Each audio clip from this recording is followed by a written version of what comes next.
Bonjour tout le monde. Dans cette séance consacrée à l'activité de production écrite, nous allons voir comment rédiger un texte argumentatif suivant un plan dialectique. D'accord? Je vais commencer par la lecture du sujet proposé.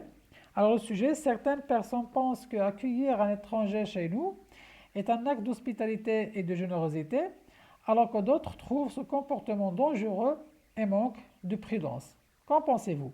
Alors pour la consigne, on vous demande de rédiger un texte argumentatif dans lequel, bien sûr, vous exposez les arguments des uns, c'est-à-dire ce qu'on appelle les partisans, et des autres, les opposants. Et vous exprimez clairement votre point de vue.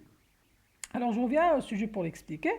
Pour le sujet, certaines personnes, une partie de la société, des gens, pensent que accueillir un étranger, accepter quelqu'un chez nous pour passer quelques jours, est un acte d'hospitalité.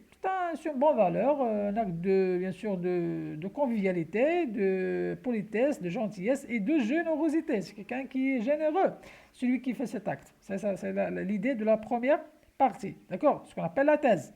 Alors que c'est le groupe de mots qui montre qu'il y a une contradiction dans ce sujet, qu'il y a deux idées contradictoires, d'accord? Alors que d'autres trouvent ce comportement dangereux, c'est-à-dire cet acte, le fait d'accepter quelqu'un pour passer quelques jours chez nous, c'est un comportement qui présente un certain genre de danger, d'accord?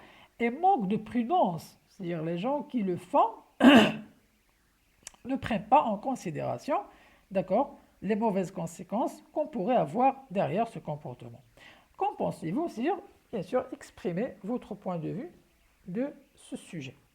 Alors, je passe bien sûr à relever quelques mots-clés, bien sûr pour bien comprendre le sujet. Le premier mot, c'est accueillir un étranger, c'est le sujet dont on va parler. D'accord.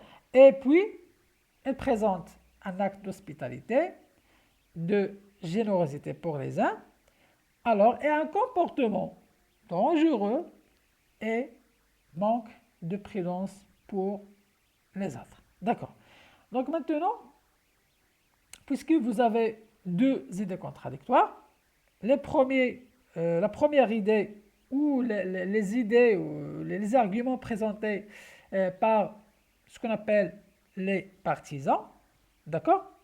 Alors les partisans sont les gens, ou la partie qui euh, défend, la partie qui défend le fait d'accueillir quelqu'un chez nous.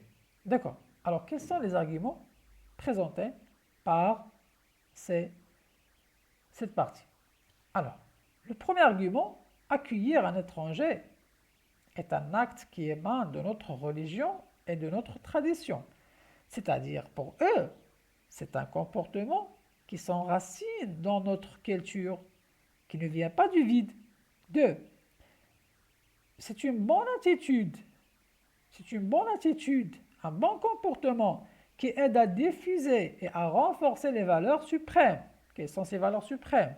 Les bonnes valeurs, comme par exemple l'amour et le partage et la convivialité et d'autres choses bien sûr au sein de la société. Quatrième argument, et le dernier, permet de créer un sentiment d'entraide. D'accord, les gens commençaient à quoi? À, bien sûr, aider les uns les autres. Et de solidarité entre les membres de notre communauté. Ça, c'est les quatre arguments qu'on peut utiliser, d'accord, dans la première partie dans la thèse. Alors, pour l'antithèse, ou ce qu'on appelle les opposants, c'est-à-dire les gens qui sont contre cette idée, quels sont les arguments proposés? Alors, le premier argument, un étranger est une personne inconnue et de qui on ignore l'identité, le passé et les dessins, c'est-à-dire les pensées et les projets. On ne sait pas ce qu'il cache. D'accord. Deuxième argument, alors puisqu'on ignore l'identité de cet étranger, de ce monsieur, de cette dame, il peut être un criminel qui fuit la justice, il cherche à se cacher. D'accord. Pardon, se cacher avec SE. Et bien sûr, assurer un abri, et par la suite, on va assurer un abri et un refuge pour les malfaiteurs. Et c'est une chose qui est, d'accord, interdite par la loi. D'accord? Donc la loi interdit ce comportement et le condamne tel un crime. Elle considère que c'est un crime de quoi? De présenter un abri, un refuge pour les malfaiteurs. Et bien sûr, pour le dernier argument, on risque d'être des victimes d'agressions ou de violences chez soi. Si vous, selon eux bien sûr, si vous acceptez quelqu'un, un malfaiteur chez vous, alors ce malfaiteur peut vous agresser, d'accord, peut vous agresser chez vous, d'accord. Donc maintenant on passe à la phase de la rédaction. Je commence par l'introduction. Comment je peux rédiger mon introduction? Alors, comment puis-je reformuler ou enrichir le sujet? Alors, bien sûr, je peux ajouter quelques expressions pour bien sûr montrer que c'est un sujet d'actualité, c'est pas un sujet rassasié, d'accord? Dans nos jours, actuellement, dernièrement, aujourd'hui, donc vous pouvez utiliser l'un de ces expressions, d'accord? Deuxièmement, on peut dire par exemple, les principes et les valeurs sociaux ont tendance à changer. Là, ont changé. Pourquoi? Parce que l'hospitalité et la générosité sont des valeurs, d'accord? Et des principes, des bons valeurs, des principes sociaux, d'accord? Qui sont bien sûr très anciens. Alors, et je peux bien sûr prendre mon sujet tel quel. À ne pas changer, seulement remplacer la question qu'en pensez-vous par la problématique. D'accord.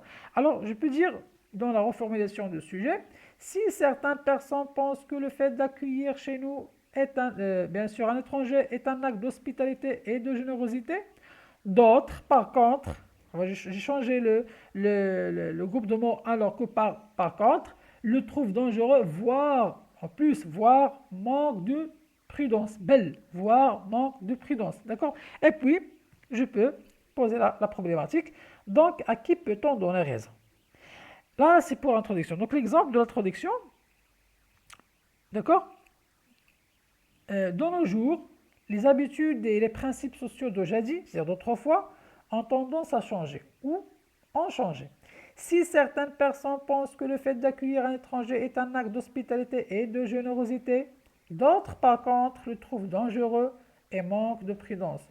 Donc, à qui peut-on donner raison? C'est la problématique. Ça, c'est l'introduction. D'accord. Alors, pour passer de l'introduction au développement d'une manière fluide et cohérente, alors je dois introduire une petite phrase qui s'appelle la phrase transitive, d'accord? Bien sûr, qui assure cette cohérence entre l'introduction et le développement. Alors, cette phrase, la voilà. Pour répondre à cette question, nous allons traiter au premier lieu le point de vue des partisans, puis celui des opposants, avant de voir lesquels des deux parties a raison. D'accord? Avant de lesquels deux parties, donc avant de voir laquelle, pardon, avant de voir laquelle, c'est pas lesquelles, c'est laquelle des deux parties a raison. Voilà.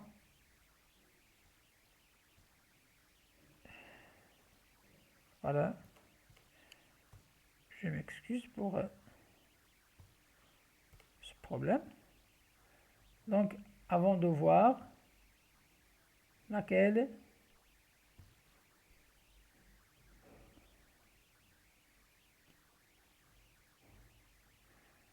D'accord? Pour répondre à cette question, nous allons traiter au premier lieu le point de vue des partisans, puis c'est-à-dire le point de vue des opposants, avant de voir laquelle des deux parties a raison.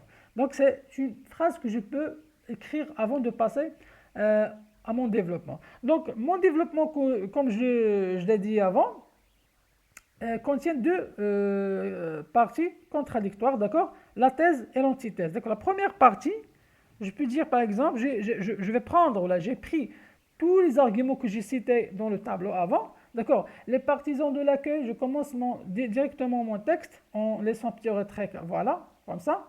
Donc les partisans de l'accueil des étrangers défendent leur point de vue par une panoplie ou par un tas ou par moult ou plusieurs. Vous pouvez utiliser l'un des quatre mots, d'accord, d'argument. Ils avancent tout d'abord que le fait d'accueillir un étranger est un acte d'hospitalité émanant de notre religion et notre tradition.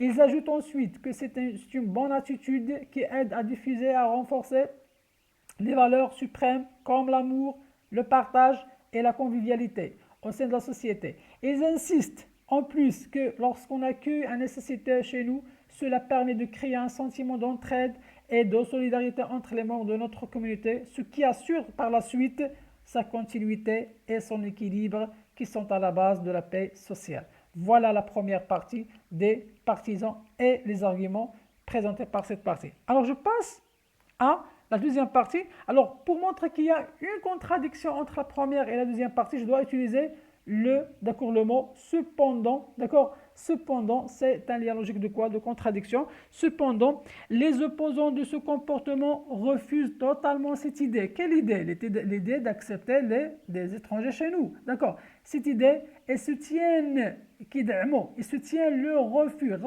par moult arguments, par plusieurs arguments, d'accord. Premièrement, l'étranger est une personne inconnue et de qui nous ignorons l'identité, le passé et même les dessins. Vous voyez, j'ai utilisé les arguments que j'ai cités avant. Seulement, je l'ai classé en utilisant des liens logiques bien sûr, d'énumération. Les dessins. Deuxièmement, il peut être un criminel qui fouille la justice et cherche à se cacher. Donc, nous pourrions par cet acte lui assurer un abri et un refuge. Et d'ailleurs, la loi interdit strictement ce fait, d'accord, d'accueillir quelqu'un, un étranger chez nous, voire le condamne tel un crime. Troisièmement, nous risquons d'être des victimes d'une agression ou de violence chez nous. Alors, ça c'est la deuxième partie, d'accord. Voilà maintenant. Alors, pour la conclusion, c'est-à-dire c'est la dernière partie de cette activité, je peux bien sûr exprimer mon point de vue directement en utilisant le jeu. Alors, je peux dire, en guise de conclusion, ou pour conclure, je pense que le fait d'accueillir des étrangers est un acte dangereux et quoique la générosité et l'hospitalité soient deux qualités indélébiles de notre société, les mentalités ont largement changé. Donc il faut être vigilant vis-à-vis des inconnus pour ne pas regretter vainement nos actes car les apparences sont trompeuses.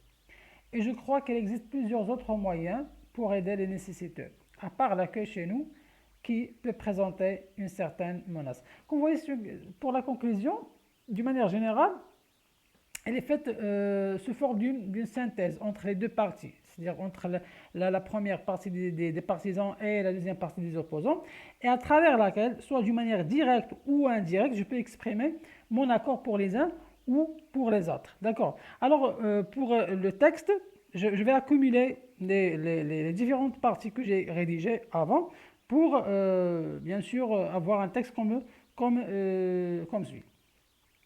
De nos jours, les habitudes et les principes sociaux de jadis ont tendance à changer.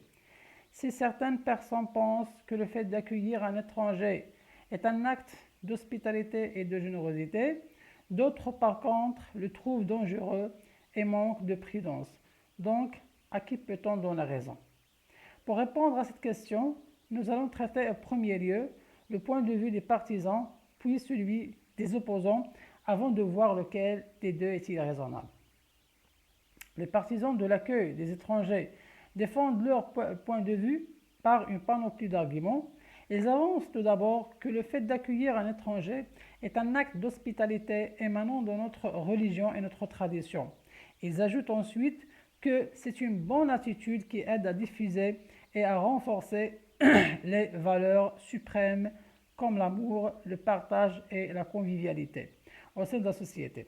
Ils insistent en plus que lorsqu'on accueille un nécessiteux chez nous, cela permet de créer un sentiment d'entraide et de solidarité entre les membres de notre communauté, ce qui assure par la suite sa continuité et son équilibre qui sont à la base de la paix sociale. Cependant, les opposants de ce comportement refusent totalement cette idée et soutiennent le refus par moult arguments. Premièrement, l'étranger est une personne inconnue et de qui nous ignorons l'identité, le passé et même les dessins, les projets. Deuxièmement, il peut être un criminel qui fuit la justice et cherche à se cacher. Donc, nous pourrions de cet acte lui assurer un abri et un refuge. Et d'ailleurs, la loi interdit strictement ce fait. voire le condamnent tel un crime. Troisièmement, nous risquons d'être des victimes d'une agression ou d'une violence chez nous. En guise de conclusion, je pense que le fait d'accueillir des étrangers est un acte dangereux. Et quoique la générosité et l'hospitalité soient deux qualités indélébiles de notre société, les mentalités ont largement changé, donc il faut être vigilant vis-à-vis des inconnus pour ne pas regretter vainement de nos actes, car les apparences sont trompeuses.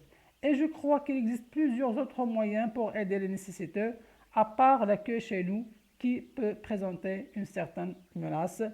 Et merci pour votre attention.